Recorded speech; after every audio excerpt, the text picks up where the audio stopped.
నమస్తే welcome back Srikala vlog. ఈరోజు ముందుగా నేను చూపించబోతున్న రెసిపీ ఈ వీడియోలో మెంతి పప్పు.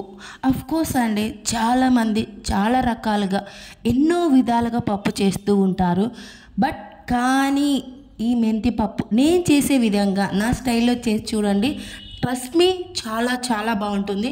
ఎలా చేసుకోవాలో ఏమేమి కావాలో వీడియోలోకి వచ్చేసేయండి. అండ్ ఫస్ట్ ఒక కప్పు కందిపప్పు బాగా క్లీన్ చేసేసుకొని పెట్టేసుకున్నాను. అండ్ మీడియం సైజ్ టమోటాలు కూడా ముక్కలుగా కట్ చేసి పెట్టుకోండి. అండ్ ఒక పెద్ద సైజ్ అంతా ఆనియన్ కూడా పెద్ద ముక్కలుగా కట్ చేసి పెట్టేసుకోండి.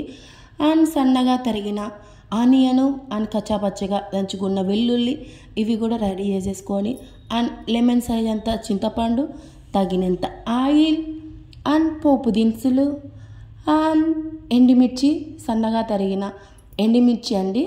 అండ్ మీకు స్పైసీని బట్టి మీరు వేసుకోవచ్చు. నేను స్పైసీ తక్కువ వేస్తున్నాను పిల్లల కోసం.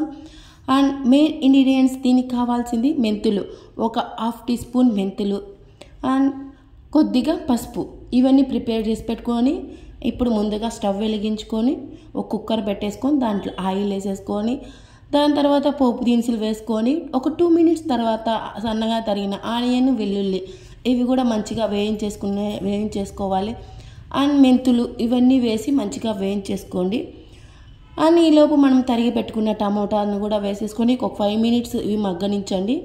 బాగా వేయించుకున్న తర్వాత కొద్దిగా పసుపు, కొద్దిగా ఉప్పు ఇవి కూడా వేసేసుకొని, అండ్ మనం పెద్ద సైజుగా ముక్కలు కట్ చేసి పెట్టుకున్న ఆనియన్ కూడా వేసేసుకోవాలి. ఇవి వేసుకున్నాక ఎండుమిర్చి కూడా వేసేసుకొని ఒక 2 minutes వేయించేసుకోవాలి. అండ్ ఇప్పుడు మనం క్లీన్ చేసి పెట్టుకున్న కందిపప్పును 5 minutes బాగా వేయించేసుకోండి కందిపప్పుని. ఆ తర్వాత వాటర్ వేయండి, తగినంత వాటర్ వేసుకొని విజిల్ వచ్చేంత వరకు వేసుకొని ఎనిపేసుకోవాలి. అండ్ ఇది ఫస్ట్ వెనుపుకొని తర్వాత చింతపండు వేయండి. చింతపండు వేస్తే అది వెనుపుకోవడానికి రాదు. 2 minutes పొయ్యి మీద పెట్టేసుకొని ట్రస్ట్ మీ, చాలా చాలా బాగుంటుంది. ఈ వీడియో మీకు నచ్చినట్లయితే లైక్ చేయండి, షేర్ చేయండి, కామెంట్ చేయండి, అండ్ సబ్స్క్రైబ్ చేసుకోండి. థ్యాంక్ యూ ఫర్ వాచింగ్ అండి. మరో వీడియోతో మళ్ళీ కలుద్దాం. Bye, thank you.